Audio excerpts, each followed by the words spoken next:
surpreendido, porque a meditação que eu preparei, não sabendo, está de acordo com a meditação matinal. Quando fomos ler a meditação matinal esta manhã, vi que falava sobre Josué. E, portanto, foi uma surpresa para mim. Vamos continuar aquela meditação agora com outras considerações. Eu gostaria de convidar-vos, a lerem comigo algumas passagens. Vamos começar com Deuteronômio, capítulo 31, dos versículos 14 a 16 para já. Deuteronômio 31, 14 a 16. O povo de Israel está num momento decisivo da sua história. Tinham passado 40 anos no deserto, para que todos aqueles que fizeram parte daquele movimento rebelde contra Deus fossem ficando tal como Deus tinha dito. E nós lemos, nesta altura, disse o Senhor a Moisés: ora está próximo o dia da tua morte. Chama a Josué e apresentai-vos na tenda da congregação, para que eu lhe dê ordens. Assim Moisés e Josué foram e apresentaram-se na tenda da congregação. Pensei que fosse obras, se calhar não. Era obra do meu queixo. Então o Senhor apareceu na tenda, na coluna de nuvem, a qual parou à entrada da tenda. Disse o Senhor a Moisés: dormirás com os teus pais, e este povo se levantará e se prostituirá com os deuses estrangeiros da terra em que está entrando. Eles me deixarão e anularão a minha aliança que fiz com eles.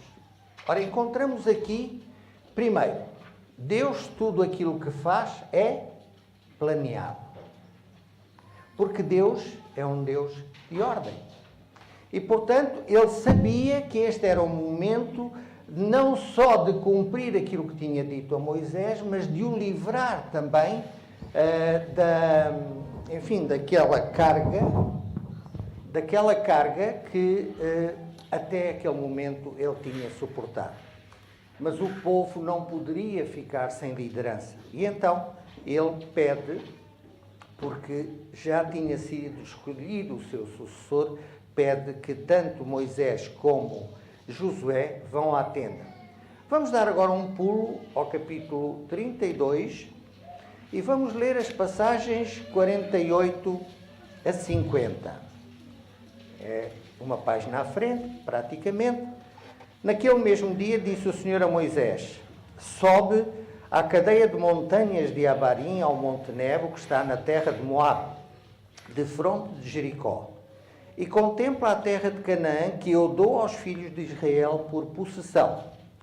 Morrerás no monte a que vais subir e serás recolhido ao teu povo, assim como Arão, teu irmão, morreu no monte Hor e foi recolhido ao seu povo. Chegou, por assim dizer, ao povo a hora da mudança. Moisés tinha sido um homem que ninguém contestava. Pelo menos aqueles que reconheciam nele um enviado de Deus, alguém que falava com Deus e que naturalmente durante aquele período os guiou também ao lado de Deus. É claro que houve durante esta fase, este período, muitos que contestaram. Conhecemos bem aquilo que se passou entre a própria família de Moisés, mas o que é facto é que Moisés tinha terminado a sua missão.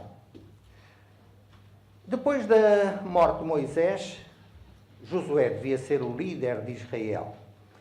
E a sua missão era, acima de tudo, conduzir o povo à terra prometida.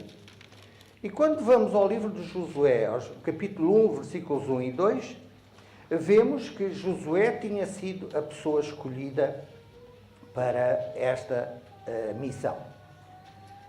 Para Josué era, sem dúvida alguma, uma ocasião de grande incerteza. Era uma ocasião que se apresentava de alguma forma depressiva, porque a responsabilidade daquela tarefa era uma tarefa esmagadora. Era difícil Ele sabia que não era fácil, ele tinha acompanhado o povo durante todos aqueles anos e sabia a responsabilidade que tinha sobre eles. Diante deles estava o Rio Jordão. É bom dizer que o Rio Jordão, na época em que o povo se encontrava ali, estava em época das cheias. Portanto, ele transbordava para as suas margens num espaço largo de terreno, o que dificultava ainda mais a travessia do povo. Na margem ocidental, ou seja, do lado de lá do rio, ficava a cidade de Jericó. E esta ia ser, após a passagem do rio, a primeira, dificuldade, ou a dificuldade maior que o povo iria encontrar a seguir.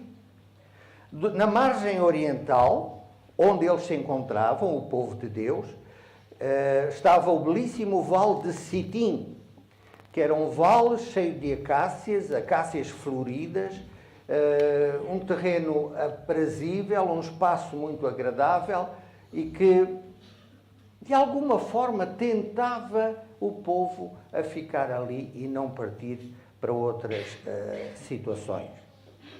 O que é facto é que o Senhor prometera a Josué ser com ele, como tinha sido com Moisés, se tão somente Josué fosse fiel, fosse obediente às orientações de Deus. Canaã iria cair à sua frente de forma fácil, se tão somente todos eles fossem obedientes aos seus mandamentos. E chega a hora de atravessar o Jordão. Imaginem agora como é que Josué se sentia. Moisés havia falecido. Josué está sozinho à frente do povo. Curioso que eu imagino que na mente de Josué o seu primeiro pensamento será que Moisés morreu no momento em que mais era preciso. Porque a sua experiência, o seu saber, o seu conhecimento eram tão importantes nesta tarefa que se avizinhava.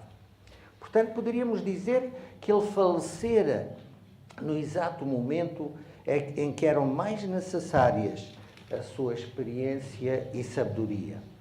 Como é que Josué iria conduzir o povo à terra prometida? Neste momento encontrava-se já a semelhança do que aconteceu em diversos momentos na história do povo, alguma inclinação, alguma vontade para que ficassem ali. Eles estavam ali tão bem. Aquilo era um terreno aprazível, era um terreno que aparentava ter tudo e que lhes dava tudo aquilo que eles poderiam precisar.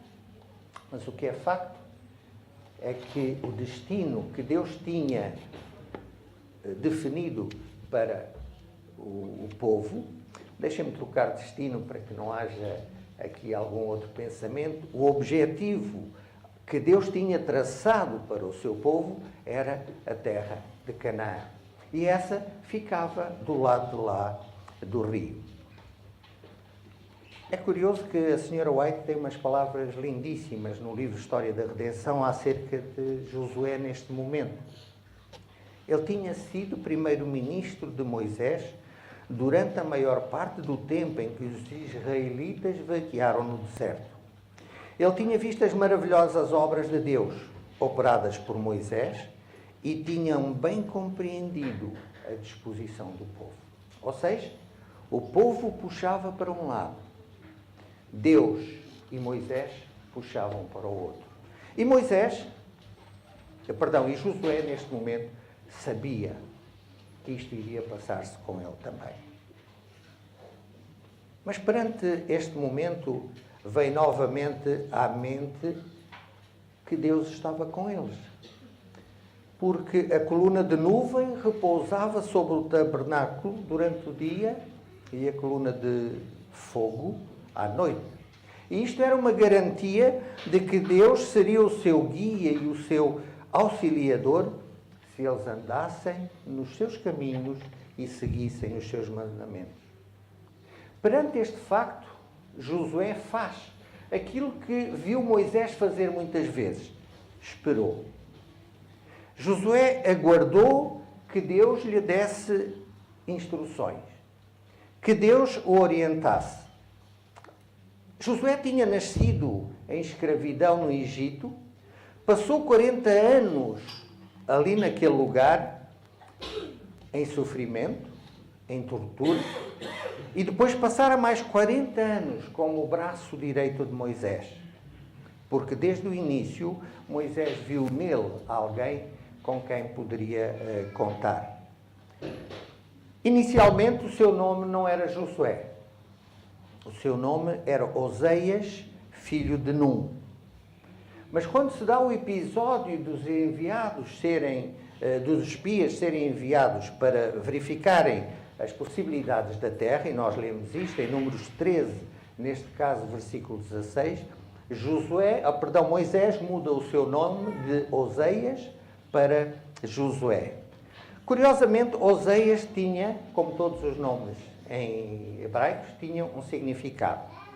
Oseias significava salvação, ou também livramento.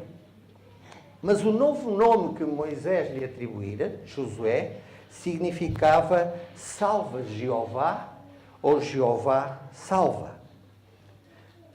A palavra Jeová apontava para o nome do Senhor, aquele que tinha aparecido na sarça ardente a Moisés e que disse: eu sou o que sou.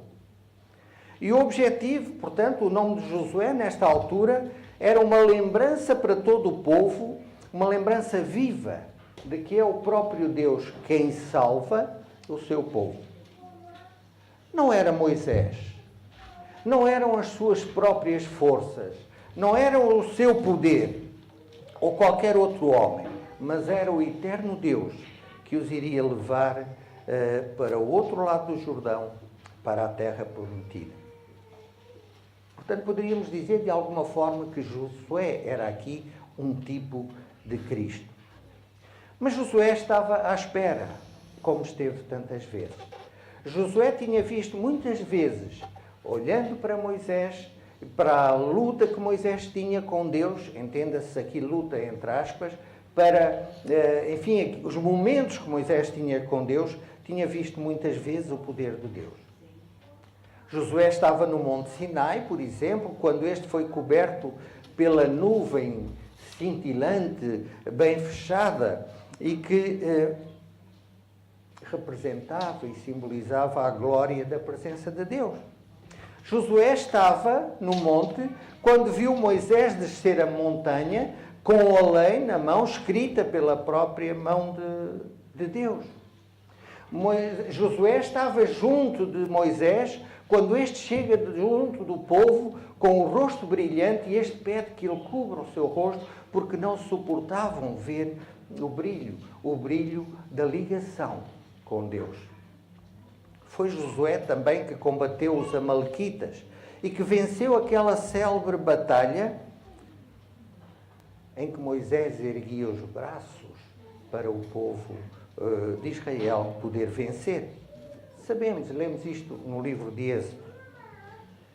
Mas Josué fez também parte dos 12 espias que foram enviados por Moisés para recolherem informações sobre a terra prometida. E, curiosamente, Josué foi um dos 2 que acreditaram que Deus era suficientemente poderoso para lhes dar a vitória sobre os gigantes. Poderíamos acrescentar ainda que Josué, de todos aqueles espias, assim como Caleb, eram os únicos que podiam agora atravessar para a terra prometida. Portanto, Josué tinha algumas, para não dizer a maior parte, das qualidades que faziam dele um grande dirigente, um grande general.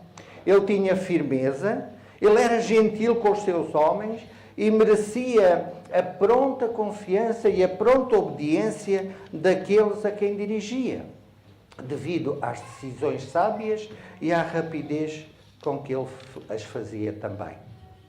Mas há um facto que é importante e era bom considerássemos. É que Josué não se apoiava nos seus próprios talentos. Josué não se apoiava nas suas próprias qualificações. Ele aprendera com Moisés que a coisa mais importante que nós temos é depender inteiramente de Deus. Ele lembrava-se lá atrás, junto ao Monte Sinai, numa altura em que Moisés falava com Deus, quando Moisés diz a Deus: se a tua presença não for connosco, lemos isto em Êxodo 33:15, se a tua presença não for connosco, não nos faças subir daqui. O segredo do sucesso, o segredo da vitória estava na presença de Deus, não no poder que eles pudessem eventualmente ter.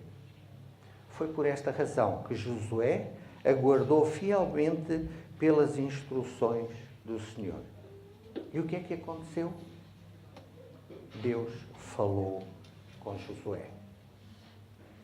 É interessante, irmãos, quando nós acompanhamos e nos detemos um pouco a meditar sobre estes ensinos, é interessante que as primeiras palavras que Deus tem com Josué não é nenhum plano estratégico para ganhar a batalha. É curioso. Ele não lhe apresenta mapas, não lhe apresenta esquemas, vais pôr um grupo ali, outro grupo acolá, quando eles atacarem daqui, aqueles atacam dali. Não, ele não faz isto.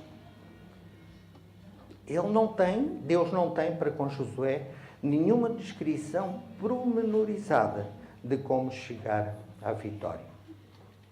Deus começou com Josué com diretrizes inesperadas. Chamou a atenção de Josué para aquilo que manteria sempre com ele a presença de Deus e que o tornaria bem-sucedido. Vamos ler, irmãos. No capítulo 1 de Josué, 2 versos, versículos 7 e 8. Nós lemos: tão somente esforça-te e sê muito corajoso. Cuide em fazer conforme toda a lei que o meu servo Moisés te ordenou. Dela não te desvies nem para a direita nem para a esquerda, para que sejas bem-sucedido por onde quer que andares. Não se aparte da tua boca o livro desta lei. Medita nele dia e noite, para que tenhas cuidado de fazer conforme tudo o que nele está escrito. Então farás prosperar o teu caminho e serás bem-sucedido. É curioso, irmãos, que o segredo da vitória estava definido. Dependia de Deus? Não. Dependia do povo. Porque Deus disse: se vocês fizerem aquilo que foi definido, se vocês cumprirem a vontade de Deus e obedecerem à sua lei, a vitória está-vos garantida. Por outras palavras, podíamos dizer que Deus assumia a batalha como sendo sua, embora os protagonistas no terreno pudessem parecer ser os israelitas. O sucesso de Josué como dirigente e do povo de Israel como nação dependeria única e exclusivamente da sua obediência à lei de Deus e da sua obediência à sua palavra. E só a partir desta orientação, destes 2 versos, tão simples, mas tão objetivos, é que Deus passa, de facto, a dar algumas outras instruções específicas sobre a maneira de prosseguir aquela caminhada. Depois, chegamos ao momento da travessia do Jordão. Que história bonita é esta! Eu tenho a certeza que Josué e Caleb se lembraram deste momento quando foi da travessia do Mar Vermelho, porque eles estiveram lá presentes. Eles sabiam que eles, humanamente, não podiam fazer nada para vencer aquilo.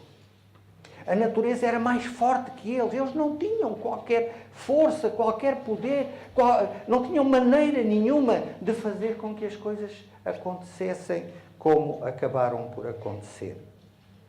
Mas nós lemos, aqui até ao versículo 17, todas as orientações e como acabaram por atravessar o rio. Os sacerdotes sempre os sacerdotes, como aconteceu no Mar Vermelho, com a arca em suas costas, põem os seus pés, molham os seus pés na água das margens. E o que é que acontece? Um caminho é aberto perante o povo. E este pode passar pelo fundo do rio, em seco, ele e todos os seus animais com eles. Quando chegam ao outro lado, poderemos imaginar a alegria que eles tinham.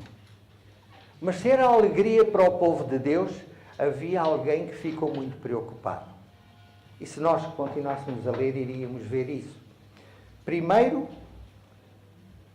quando todos os reis dos amorreus e os reis dos cananeus ouviram que o Senhor detivera as águas do Jordão diante dos filhos de Israel, vejam bem estas palavras. O coração derreteu-se-lhes de temor. Os israelitas tinham morto 2 reis de Moabe, e a sua miraculosa passagem através do volumoso e impetuoso Jordão encheu-os do maior terror. Pois é.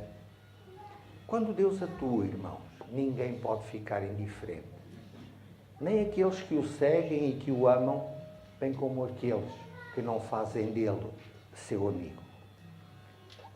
À medida que a história do mundo se encaminha rapidamente para o seu fim, nós hoje, como igreja, estamos de novo na fronteira da Terra Prometida. E às vezes, queridos irmãos, nós esquecemos disto. Sobretudo quando os vales de acácias estão floridos e nós nos encontramos ali. O prazer que isso nos dá, a quietude e a calma que isso nos traz, faz-nos esquecer que Deus tem outros planos para nós. E como indivíduos, às vezes, temos que enfrentar, e enfrentamos frequentemente, as nossas próprias Jericós. Quais são as lições que podemos retirar desta história e das instruções dadas por Deus em Josué 1, 7 e 8? Se calhar há algumas perguntas que deveríamos fazer a nós mesmos.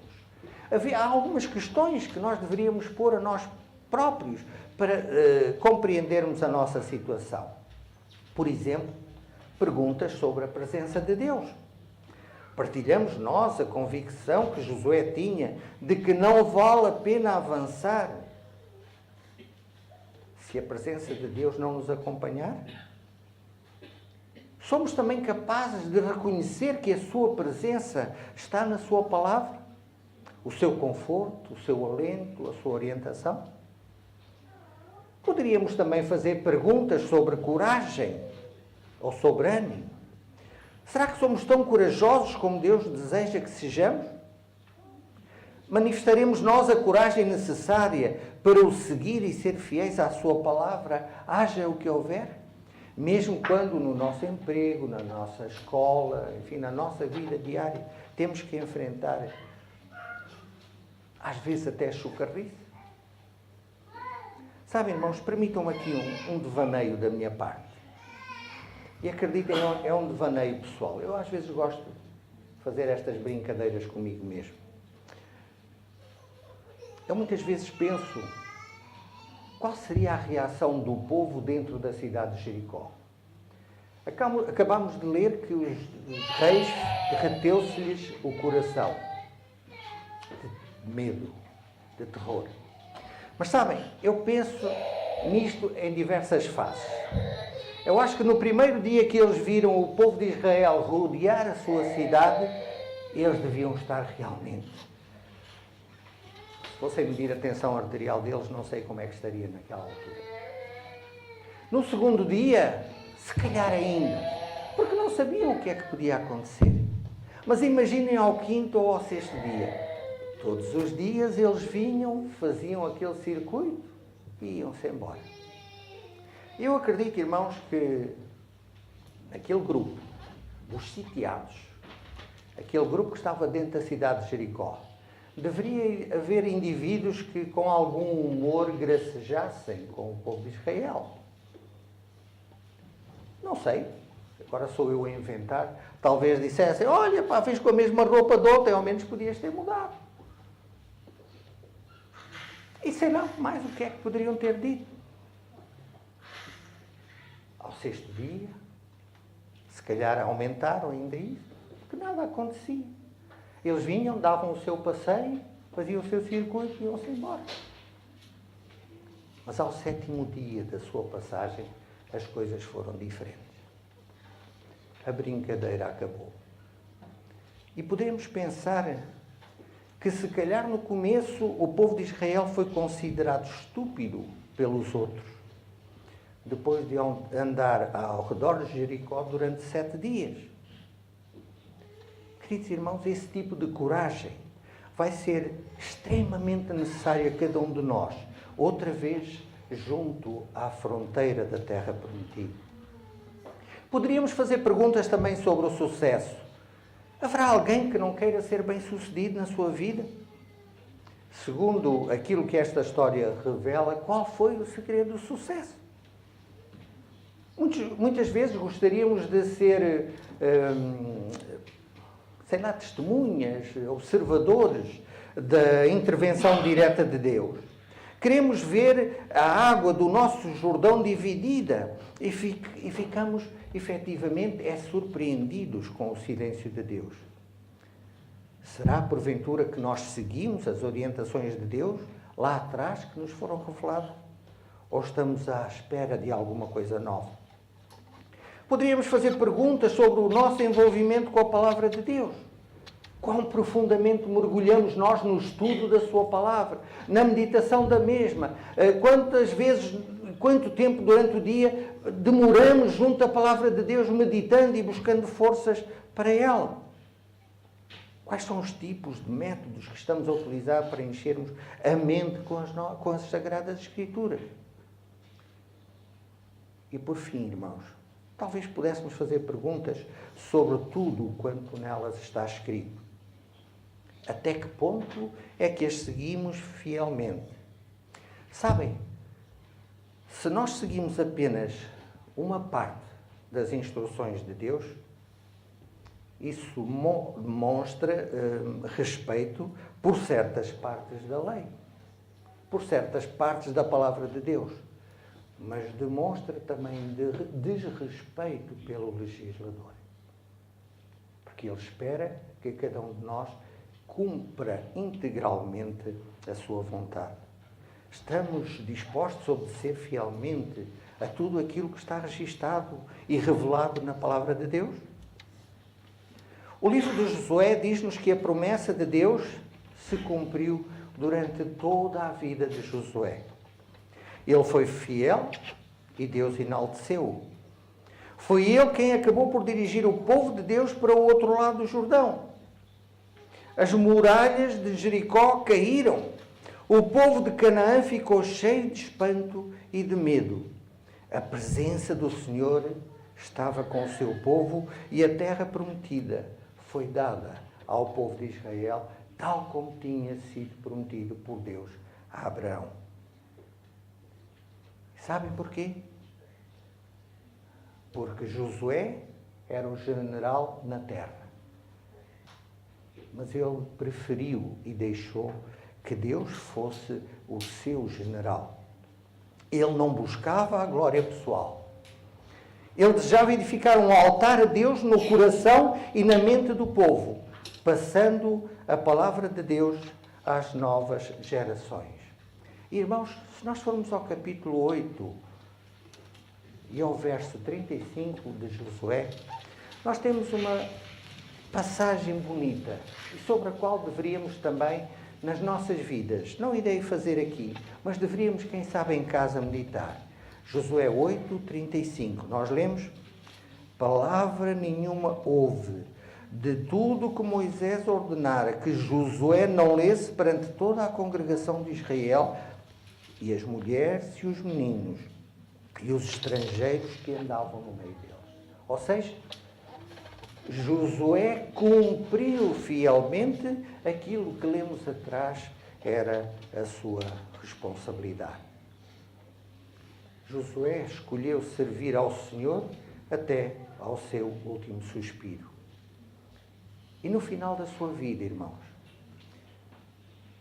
no final da sua vida, ele testificou perante todo o povo que Deus era fiel, que as suas promessas não eram miragens, não eram coisas sem fundo e sem objetivo. Se formos ler, e se quiserem podem fazê-lo integralmente, Josué 23, verso 14, nós lemos a dada altura: se cumpriram inteiramente as boas promessas que o Senhor vos fez. Cumpriu-se tudo sem faltar nada. Tudo aquilo que Deus tinha dito que iria fazer, cumpriu-se, como Deus sempre faz. Deus tem conosco um contrato, um acordo. Talvez fique mais bonito acordo. Se forem fiéis, eu estarei convosco todos os dias até à consumação dos séculos. De quem é que depende isto, irmãos? De nós. Porque Deus nunca falha nas suas promessas e nas promessas que fez.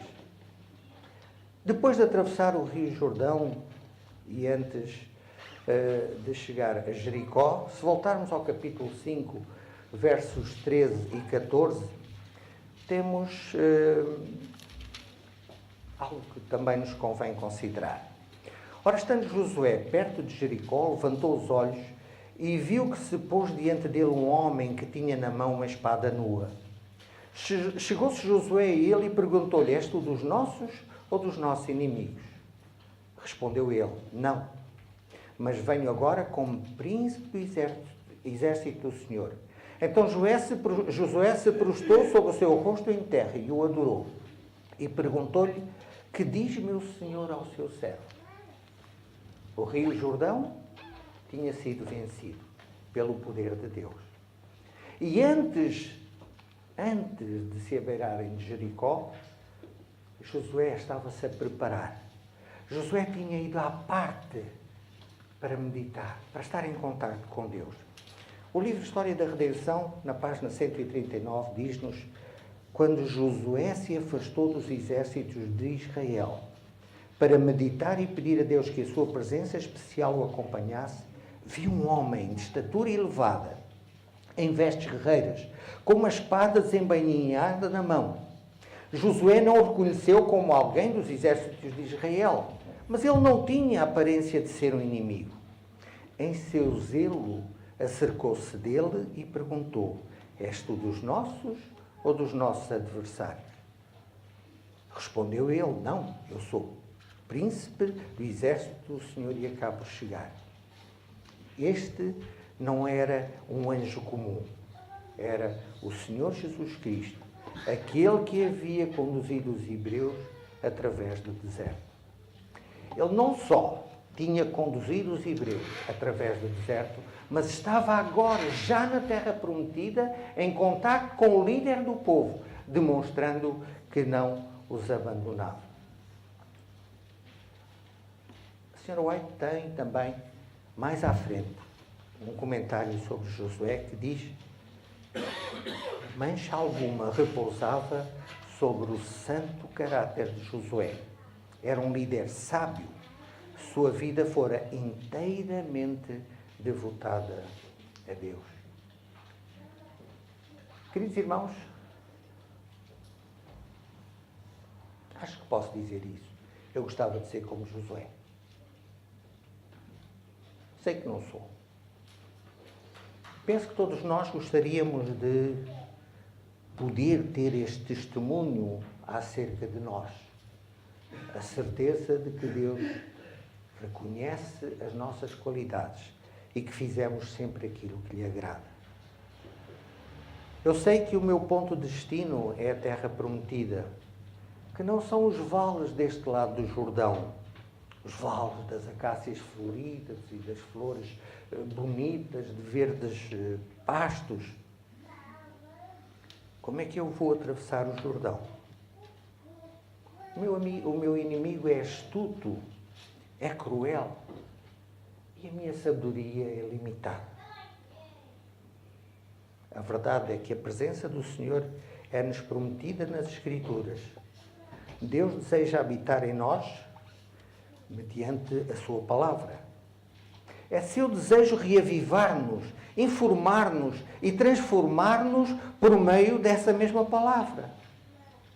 Graças a isso, nós seremos capazes de avançar e atravessar o Jordão.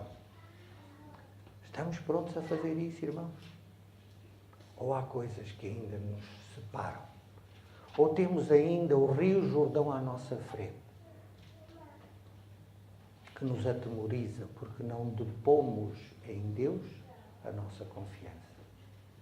É algo que apenas depende de cada um de nós e não de Deus. Que Deus nos ajude a fazer a sábia escolha e decisão das nossas vidas.